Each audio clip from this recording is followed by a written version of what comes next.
Rejection therapy. Rejection therapy. Rejection therapy. Rejection therapy. Hi, my name is Meredith. If you're new here, welcome. I recently finished up a series where I drove across America. I started in Orlando, Florida at my parents' house, drove all the way to LA, stopped in 20 plus cities, and did rejection therapy in every single one. If you clicked on this video, you might be familiar with what rejection therapy is, but I first heard about it from a guy named Zhang who does this phenomenal TED Talk on it. Rejection therapy was this game invented by this Canadian entrepreneur. His name is Jason Comley. Basically, the idea is for 30 days, you go out and look for rejection. And every day get rejected at something, and then by the end, you desensitize yourself from the pain. Now, if you're wondering why somebody would do rejection therapy, I will get into my story a little bit later. But I'm happy to announce that though I did get rejected hundreds of times, I also had a lot of people say yes to things that I thought were impossible. I crossed off a lot of things from my bucket list. I went on a few dates, and I ended up learning so many things that I'm so excited to finally get to share with you guys all in one video. I've timestamped everything below. If you're new to this channel or haven't seen any of my previous rejection therapy challenge videos, have no fear. I'm gonna do my best to tell the story in a chronological way. And if you're interested in doing this yourself, I actually put together a 30-day challenge that you can get for free down below. Let's get started. So lesson number one has a little bit to do with why I decided to start rejection therapy in the first place. And at the time, I was living in Atlanta, and I had just gone through a period of about 4 months of being unemployed. I was working in the film industry at the time,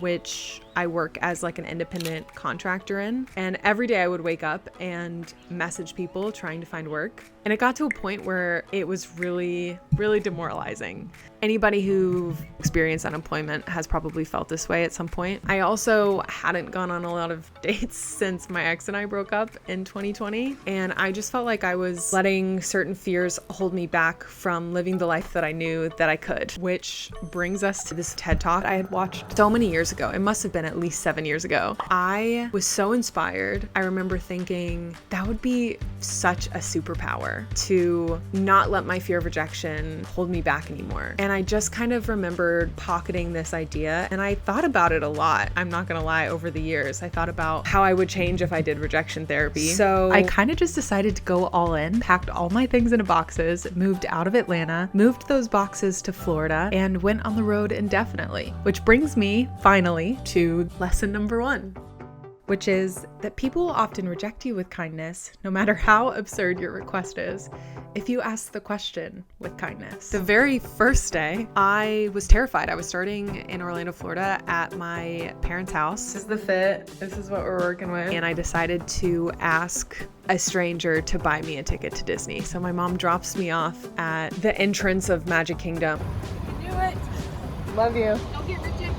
Thanks, Mom. And I just remember feeling so nauseous. I remember looking around at security and being like, I'm gonna get in trouble. I remember thinking whoever I went up to and asked this question to, I was gonna ruin their day. They were gonna hate me or like spit on me or something, which is honestly why this is such a good exercise for people pleasers. It's like beating out of my chest right now. I take a few minutes, I tell myself it's gonna be fine, and I walk up to these two people sitting down on a bench. Hi, can I ask you a question? Yeah.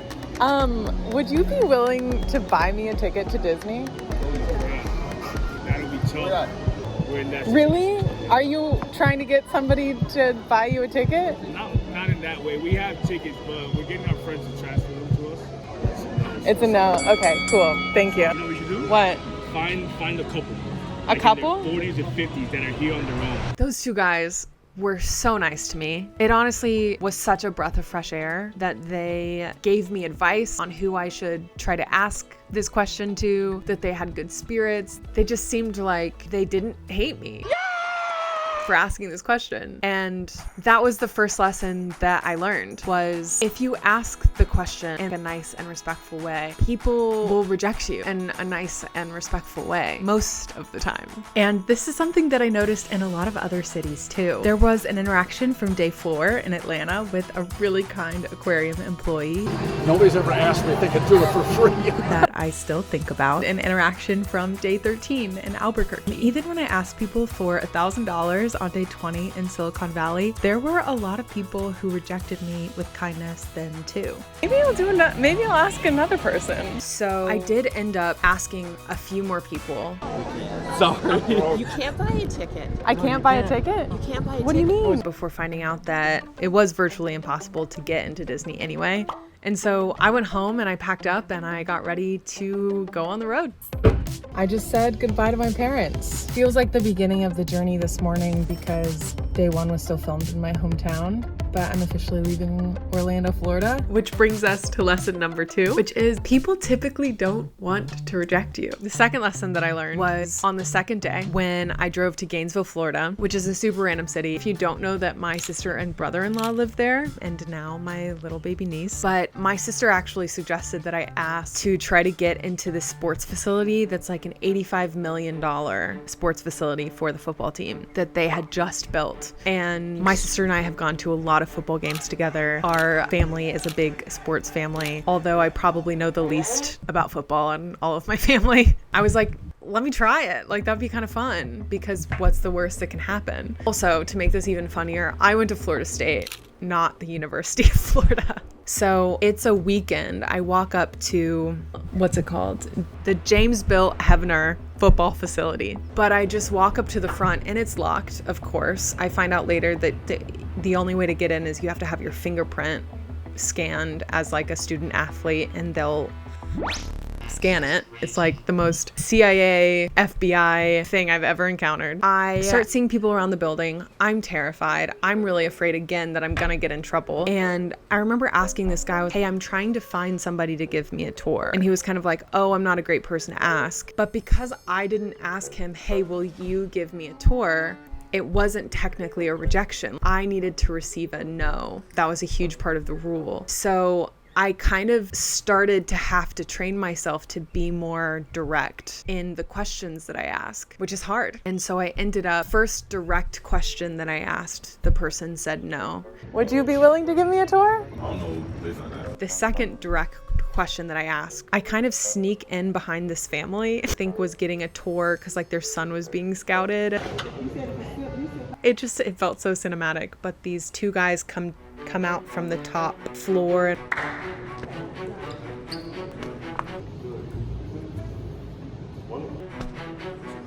Hey, good. I'm just a girl that they found outside. I was looking to see, I'm doing a challenge to see if I could get somebody to give me a tour of the facility.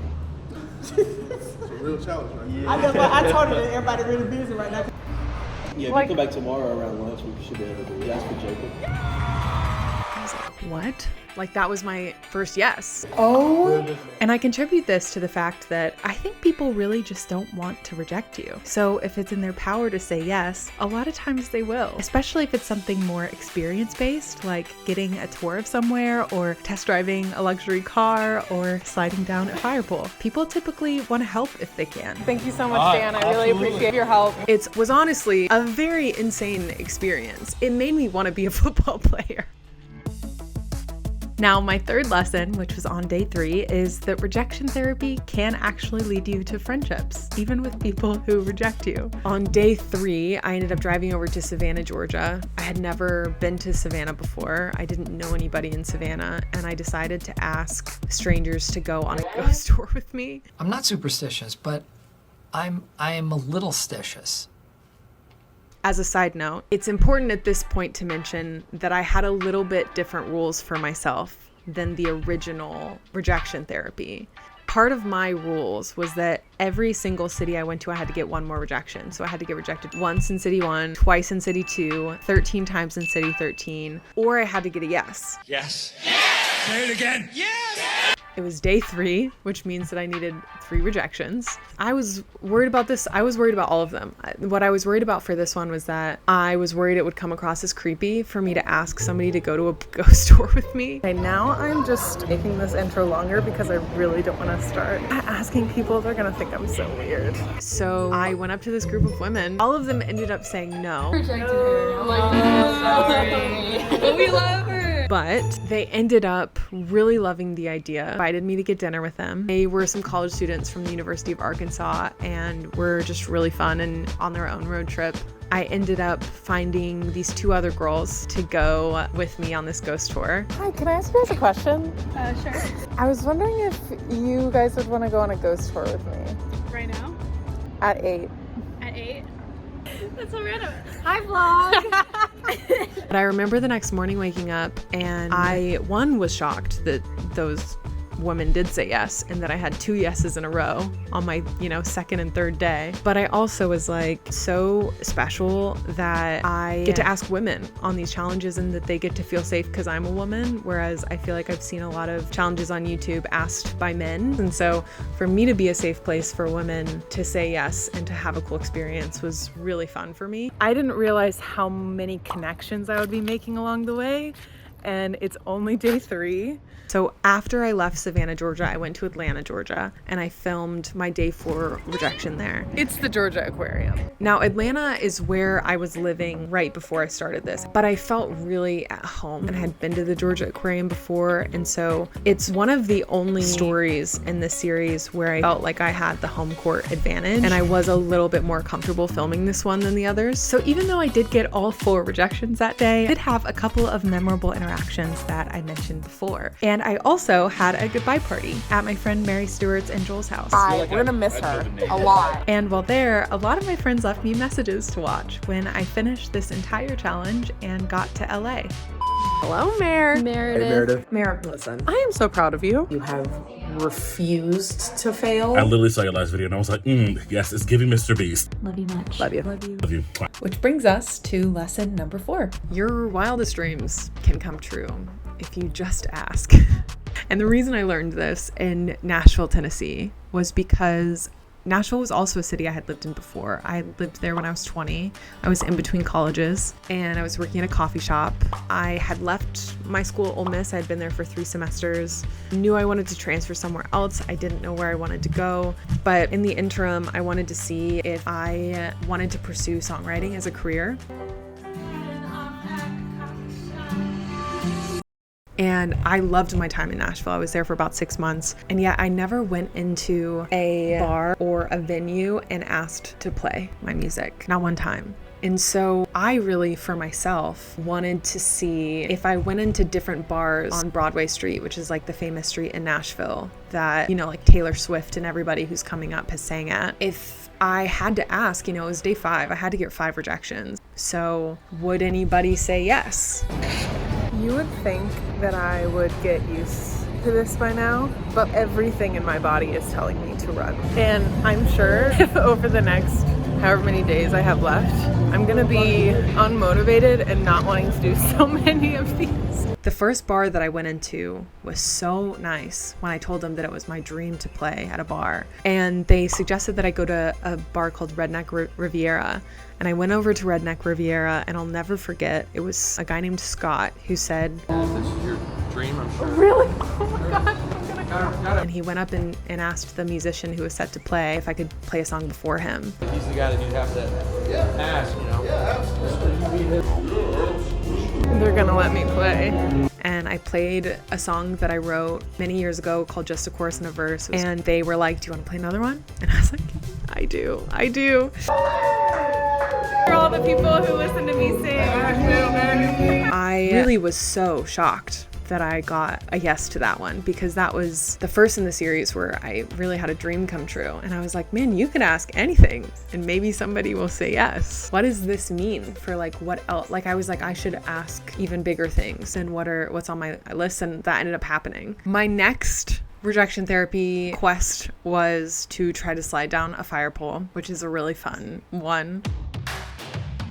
Which also was really scary because I felt stupid going up to fire stations. I didn't want to feel disrespectful, and that was a huge thing that I was worried about in doing rejection therapy, which again is part of the whole point. But I essentially get to this fire station and they say, we have a fake fire pole that's boxed in, you can't slide down it from the top, but you can come look at it. I've never been in a fire station before. before. Oh my gosh. Which was really fun because then I got to like go into the fire station and meet all the firefighters, and we were gonna take a photo in front of it, and then they were like, well, you can just like hop on it if you want to. Yay! Which that's not really what I thought in my head a yes would look like. But I did technically get a yes from them. I knew I was gonna be driving across the country, so I decided every city after that I was gonna ask to slide down their fire pole until I got a yes. This isn't not in any of the videos, but I went to a fire station in Mississippi and they said, we don't have any here, but you should try in New Orleans. So I did end up finally finding a fire pole to slide down in New Orleans, which was a really fun side quest that like technically didn't make it into the series. Which brings us to lesson number 5, which is that rejection therapy can grow your humility and your confidence at the same time. And I learned this over the next few challenges. Hello everybody. Today I'm in Jackson, Mississippi, and I'm gonna go door to door and ask people to plant a flower in their backyard. Today I am asking to ride in a parade in New Orleans. Today I'm finally in Texas. It's the first state that I've never been to before, and my first stop in Texas is NASA.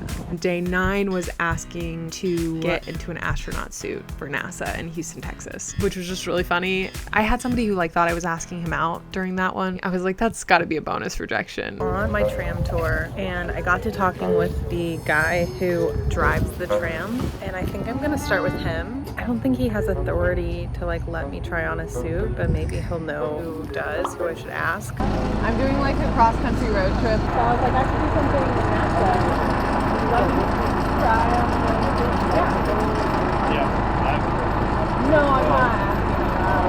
Honestly, the NASA one was really fun. If you haven't seen the NASA one, you should go watch it. So on top of being humbled by the tram driver and being worried about coming across as disrespectful, I know that I'm doing these rejection videos, but I'm not trying to come across as ignorant or arrogant or trying to defy authority at all costs. I really don't want to get like kicked out or anything. Getting rejected is also just a naturally humbling thing. And especially in some of the later episodes when I'm in a few fancy environments like hotels, restaurants, and luxury car dealerships. It's just a really humbling experience to consistently feel so out of place. So many of these videos, I just feel so out of place, like I just so don't belong. One of the things that's really hard about doing challenges where I'm trying to get like a boutique hotel for free is that I don't have an income. I'm unemployed. I want to be able to afford this. It really messes with my pride. But the confidence part comes in from setting a goal, even if it's getting rejected in New Orleans 8 times. I'm so nervous. Oh no. And then forcing yourself to complete that goal no matter what, because you're teaching yourself that you can do hard things. I almost really didn't do that one. That was one of the ones where I almost just couldn't. And I had so much adrenaline from asking every single float in such a short amount of time. I couldn't sleep that night. And then day 9 was in Houston, Texas. Then I went up to Dallas, asked strangers to go to a rodeo with me. Didn't find anybody to go to a rodeo with me, which is a little bit sad, but everyone was super nice. Oh, so fun! That is so fun. I am sorry, I do actually have plans. I have plans. I'm so sorry. And we went. What's your YouTube channel? I'm like, I don't want to look you up later. Lesson number 6 is essentially the thesis of this project, which is some of the most fulfilling life experiences are on the other side of a couple of no's. I had a really bad experience in Austin my first couple of days, honestly. I'd ripped my favorite pair of pants. I'd lost 2 cards.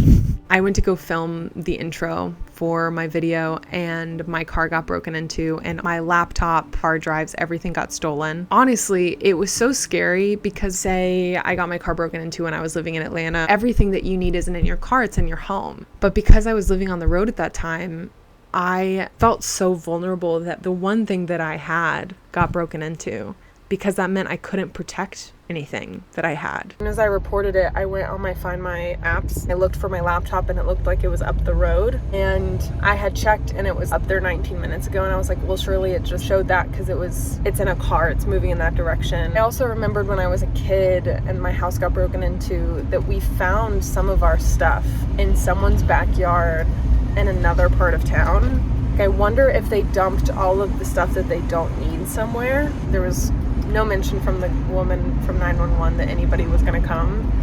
And so I took photos and then I drove toward where it said my laptop was. There was some cars parked because I was by a hike. And I think I was like sobbing. Everybody could see that my car window had been broken into. And somebody said, "Are you looking for your stuff?" It's about 10 cars down. And I see my backpack and I see my Trader Joe's bag and I start just sobbing, looking through my backpack to see what was stolen. And my laptop was there. And I was like, did they take my hard drive? And my hard drive was there. Did they take my ID? My ID was there. And then somebody came up and was like, "Hey, there's a guy who found your passport who's looking for you." Now, I actually took a photo of the guys who helped me find my passport and who made sure that I was okay, just because they were proof that there are good people out there. And the next morning, I was trying to stay positive, so I went to pick up my car from the shop where they fixed my window, went through a car wash, and I filmed this. These two guys, I'll shout them out, Cole and Kendrick, gave me a free iced latte today. They found out what happened because we had like met yesterday. They knew that I was about to go on a hike to go film this, and so when they were like, "How did the hike go?" I was like, not great. So sunny out. I'm getting some vitamin D. I'm gonna keep going and I'm gonna hard pivot into the rest of this video because this is an idea that I've had for a city for a really long time, and Austin, I think, is perfect for it. The next day I go out to film this video and I look up the nicest restaurants. I'm just like, everyone's gonna say no to this if I ask to work in their kitchen on the spot. This is too crazy. These restaurants are too nice. I'm nervous for you right now. I'm nervous for me too, Chef. The first two restaurants I go into, I feel so out of place. I've never even eaten at restaurants that nice. And the third restaurant I go into, I have a really crazy conversation with the manager and they end up saying yes. And they let me do something called a stage. And all of my yeses before were just yeah, slide down the fire pole. It takes 2 seconds. Yes, plant the flower. It takes 2 seconds. Yes, let's go on a ghost tour. It's an hour max. I was with these people for 5 hours. I did a whole shift with them. I was in the back of house for 2 hours. I was in the front of house for 2 hours. I really felt like they welcomed me with open arms, and it was one of the coolest nights of my life, hands down. I had just never felt so welcomed and accepted wholeheartedly before. Day 11 and I completed my challenge. This was by far my favorite thing that I have ever done. I think the thing that I want to say is that yes, I'm trying to desensitize myself to rejection. Yes, that's important to me. But I think today proved that if you're willing to go through enough no's, so many fulfilling and rewarding and amazing experiences are out there for you. What's funny is that I had such a good experience on that day, that was day 11, that I was worried I wouldn't get to do anything else cool for the rest of the series. I was like, I've peaked. This is it. And yeah, I was so bummed that I had to leave Austin. I had to leave to go to San Antonio that night. And that was because even though I didn't have a place to stay in Austin anymore, I did have a very generous friend of my mom's reach out and offer for me to stay with her in San Antonio. Now, this brings us to lesson number 7, which is that rejection often has nothing to do with us. And I learned this one because I actually met somebody that night at the restaurant. In fact, this is an unseen video of me vlogging that next day, about to send him this. Now, I haven't mentioned what happens next anywhere on the internet, but it does feel like an important part of this story. And I'll start by telling you 2 very funny things I realized that day. The first is that this was the first time I was more nervous for somebody saying yes than rejecting me, because that would mean I'd actually have to go on a date and be perceived romantically, which, if you've seen my Asking Strangers on a Date in LA video, is my biggest fear. And the second thing is I was also living out of my car at this time, and I did not bring clothing that you would wear on a date. What are you wearing? This. So the order of events went like this. I edited my Austin video, I filmed my San Antonio video, and he did actually say yes, and I drove back up to Austin. Now, another crazy piece of this story is that my best friend, Kelsey, from Atlanta, just happened to be in Austin during this time, visiting her sister. So the night before the date, I got to take her to meet Chef Harvard and all of the amazing staff here, and got to be a guest at my favorite restaurant on the planet. Barely see us, but And the next day, after I did acquire something to wear, I literally bought this whole outfit. He picked me up. He took me to this really nice restaurant. We talked for hours, and nobody tell him this, but it was one of the best dates I'd ever been on. But we are talking about rejection here, so you can probably put together what happens next. Throughout this journey, I've realized that different kinds of rejections hurt in different ways. There's silly rejection, like sliding down a fire pole, and then there's romantic rejection or career-related rejection that tends to hurt a little bit more. And so a few days later, I said goodbye to some dear friends I made in Austin and drove to Big Bend National Park, the first national park of the road trip. And I realized I was tempted to view this situation the way my brain is wired to. And maybe yours is too sometimes. To think that this rejection is because that we aren't pretty enough, or we aren't thin enough, or we aren't cool enough, or we aren't far enough in our careers. Or we can take a second and realize that most of the time, it has nothing to do with us, that there are so many things going on that we're not aware of, and that this is just a sign that it's not your person. And that most importantly, rejection isn't a reflection of something that's wrong with us. And then we drive to Big Bend and we keep chasing our dreams and maybe sleep in the car for the first time. So this is where I slept in my car for the first time. I can't believe I slept in my car. Even though I prepped all of this 3 months ago, the wooden platform in my car, the jackery that charges my phone at night, all the insulation, the sleeping bag I picked out, headlight, all the planning that I did before this trip, I used everything that I thought I would. So I'm feeling great. I'm gonna go see if I can get some hot water. But before we get any further, let me take you back to San Antonio for just one more second. Day 12 happened. I was in San Antonio and I asked they have this Riverwalk tour where you can ride in this boat. I decided to ask if I could drive the tour boat. Remember, I filmed everything. I was editing everything. What I learned then changed what I decided to ask for the rest of the series, because I essentially realized that getting rejected wasn't hard anymore, because that wasn't something that I really wanted to do. And this is what I was thinking about. Did I desensitize myself to rejection, or is it just easier because I didn't really care that much if I got to do it? I came to the conclusion that, okay, for the rest of the series, I can only ask questions that are things that I really want to do, that are bucket list items that I really care about. And if I'm being honest, that made it a lot harder. It was a lot just emotionally more difficult the second half. But I also got to do a lot of the things that I dreamt up in that time. Got so many more yeses. And this is because of lesson number 8, which is that getting a yes is just a numbers game. So ask yourself, how many no's are you willing to get first? Because I had to get 12 rejections on day 12, 13 rejections on day 13. I had to get so many rejections in the second half that even though I was asking bigger questions, I got a yes to almost every single thing that I asked in the second half of the series. I think there were 2 total videos where I didn't get a yes. Security guard let me on top of a building in Albuquerque.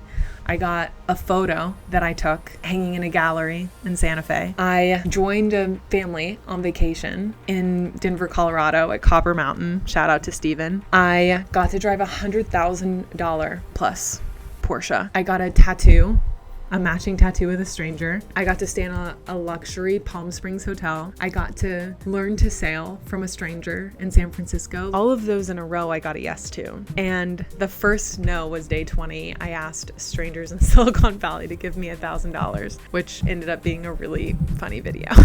But I'm not trying to spoil any of them for you. There are a lot of twists and turns that happen in all of those videos, but you essentially just learn the more that you're willing to get a no, the closer you are to a yes. So try to get as many no's as possible because a yes is on the horizon.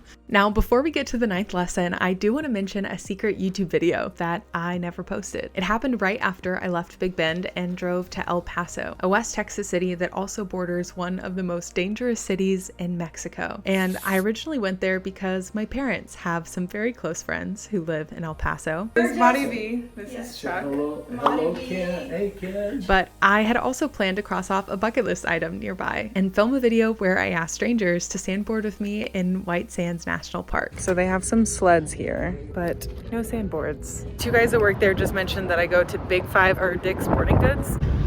So they don't have them there either. That was also a no-go. I'm starting to think that people don't really sandboard at White Sands. And I did eventually come to find that the reason for that is that the dunes there aren't big enough to sandboard on. So I decided to pivot, and I ended up asking a stranger to take me into Mexico instead. And by stranger, I mean a well-vetted friend of Monty V and Chuck's. This is Max, who's from Mexico. And it was a pretty wild story. So even though I felt like I couldn't post it on my main channel because Max wasn't a true stranger, it is up on my Patreon if you want to check it out. Also, as a side note, I loved El Paso. Great food, great coffee, met some random women at this restaurant. There's this beautiful lookout where you can see into Juarez, really unique architecture, and that made it a really hard place to want to leave. But the good news is, I did eventually make it to a place where I could go sandboarding, and even decided to get a national park pass so I could see a few more parks along the way. This might be one of the coolest 30 minutes of my life. I'm at the Grand Canyon, I guess? Now, there weren't any rejections I sought out at those parks, but I did get really good at car camping and even made a few friends with other hikers. And though I probably only spent about 7 days total in these national parks, and I filmed my rejection therapy videos in between visiting them, it was just a really special part of the trip because I hadn't seen this part of the country before as someone who grew up in Florida. Now, this brings us to lesson number 9. And if you're wanting to try rejection therapy yourself, I won't lie to you, sometimes rejections do hurt more than you're wanting them to. That really sucked. I felt like such an idiot. It's like I feel so bad every time. And I'm like, that's the point. It's not supposed to be easy. And sometimes people aren't kind. That does happen. But you're going to be okay. The good outweighs the bad 99% of the time. Now, I won't talk about this next part for too long, but this lesson applied to me in a way broader capacity than just getting rejected, because I had a lot of things go wrong this trip. Outside of my car getting broken into, my car also was broken down in Texas, and I had to use the small amount of money I had saved to finish this trip and use that to get it fixed. I didn't have an income, I crashed my drone, my car got broken into a second time, and then when I did get to California, the AC in my car broke, which put me into credit card debt for the first time in my life. I soon entered parts of America where I didn't have any connections, and I didn't know where I would sleep most nights, but I also couldn't afford a hotel, and car camping got to be too hot to be safe. And all of this while struggling with creative burnout and not feeling like I had anybody who could give me advice. Now, maybe I should have given up at this point. After all, I only had about 400 subscribers. I didn't have a lot of people watching the series, and I had a lot of people close to me tell me that maybe it wasn't worth it to keep going. And there were moments when I really wondered if they were right. But I think what kept me going is realizing that isn't that what this project is about? About pushing through fear when it's really hard to do that? And though I didn't know how many fears I'd be pushing through at the time I decided to take this on, I am really glad that I kept going and that I kept telling myself that it was going to be okay eventually. You know, maybe not immediately. Maybe you'll have to sleep on a few more couches for a few more months and work at a few more restaurants. And maybe it'll take more time to get to the next chapter of your life than you want it to. But you will get there. It's going to be okay.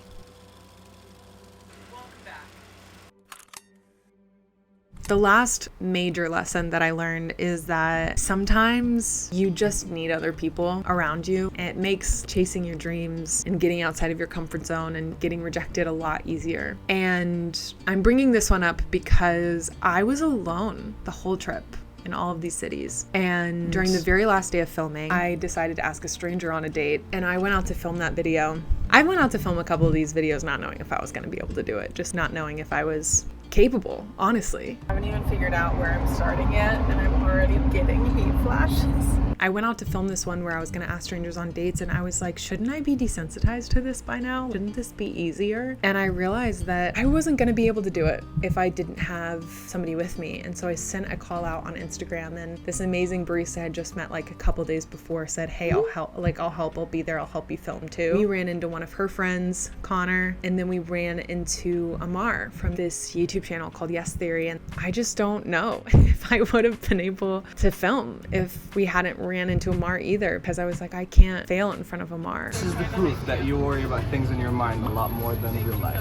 So she just broke down the entire story he's doing in this project, and we went on the date. Rejection therapy. Rejection therapy. Easy.